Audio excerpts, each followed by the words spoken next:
ഇതിൽ ഈ ഗർഭചിത്രത്തിന് രാഹുൽ മാങ്കൂട്ടത്തിൽ നിർബന്ധിക്കുന്നു എന്നതിൻ്റെ തെളിവാണ്, അല്ലെങ്കിൽ ഈ ഓഡിയോ ഈ ശകലത്തിലാണ് അതുള്ളത്. ഇതാണ് രാഹുൽ മാങ്കൂട്ടത്തിൽ പറയുന്നത്. ഇതിപ്പോൾ ഇന്നത്തെ കാലഘട്ടത്തിൽ പല രീതിയിൽ ഇതൊക്കെ നിർമ്മിക്കാമല്ലോ എന്നതാണ്. എന്തായാലും ഈ ഓഡിയോ ക്ലിപ്പിലെ പെൺകുട്ടിയുടെ ഭാഗം ഒഴിവാക്കിക്കൊണ്ടാണ് നമ്മളിത് പുറത്തുവിടുന്നത്. ഇതിലേറ്റവും പ്രധാനം ഇതാണ് പരാതി, ഇപ്പോൾ വന്നിരിക്കുന്ന ബാലാവകാശ കമ്മീഷന് മുൻപാകെയുള്ള പരാതിയുടെ അടിസ്ഥാനമായ ഓഡിയോ ക്ലിപ്പും. അതിൽ പറയുന്നത് ഗർഭസ്ഥ ശിശുവിന് ജീവിക്കാനുള്ള അവകാശം സംരക്ഷിക്കാൻ ഇടപെടൽ തേടിയാണ് ഒരു പരാതിക്കാരൻ ബാലാവകാശ കമ്മീഷനെ സമീപിക്കുന്നത്. ബാലാവകാശ കമ്മീഷൻ ഇതിൻ്റെ വസ്തുതകളും ഇതിൻ്റെ മറ്റ് വശങ്ങളും നിയമവശങ്ങളും എല്ലാം പരിശോധിച്ചുകൊണ്ട് തന്നെ കേസെടുക്കുന്ന അടക്കമുള്ള നടപടിയിലേക്ക് പോകുമെന്നതാണ്. ഏതായാലും നമുക്കറിയാം, രാജ്യത്തെ വലിയ കുറ്റമാണ് ഗർഭസ്ഥ ശിശുവിനെ ഇല്ലാതാക്കൽ എന്നത്. അപ്പോൾ അതുകൊണ്ട് തന്നെ അതൊരു നിയമ പ്രശ്നമാണ്.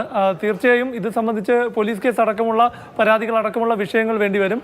ഇത് പരാതിയുമായി ഈ പെൺകുട്ടി പോകുമോ എന്നതാണ് ഏറ്റവും പ്രധാനം. നേരത്തെ ദിവീഷ് ചോദിച്ചത് തന്നെയാണ്, അങ്ങനെ പരാതിയുമായി ഇതിന് ഇരയായ ആൾ പോകില്ല എന്ന ഉത്തമ ബോധ്യത്തിൽ, അല്ലെങ്കിൽ അങ്ങനെ ഒരു അമിത ആത്മവിശ്വാസത്തിൻ്റെ ബലത്തിലാകാം രാഹുൽ മാങ്കൂട്ടത്തിൽ ഇതിങ്ങനെ ഒരു ഓഡിയോ ക്ലിപ്പ് വന്നു. പക്ഷേ അതിലാർക്കും പരാതി ഇല്ലല്ലോ. ഇത്തരം തനിക്കെതിരെ ഉയർന്നിരിക്കുന്ന ആരോപണങ്ങളിലൊന്നും തന്നെ ഒരാൾ പോലും പരാതി നൽകുന്നില്ലല്ലോ, അല്ലെങ്കിൽ നൽകിയിട്ടില്ലല്ലോ എന്നതാണ് രാഹുൽ മാങ്കൂട്ടത്തിൻ്റെ ഇപ്പോഴത്തെ പിടിവള്ളി.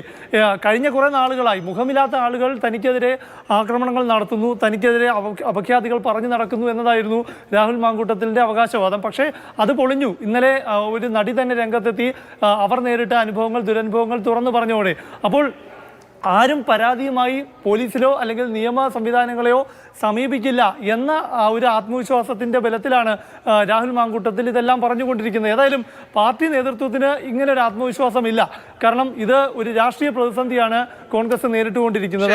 നമുക്ക് ആ ഓഡിയോ ഒന്നുകൂടി കേൾക്കാം. രാഹുൽ മാങ്കൂട്ടത്തിലും ഇരയായ പെൺകുട്ടിയും തമ്മിലുള്ള സംഭാഷണമാണ്.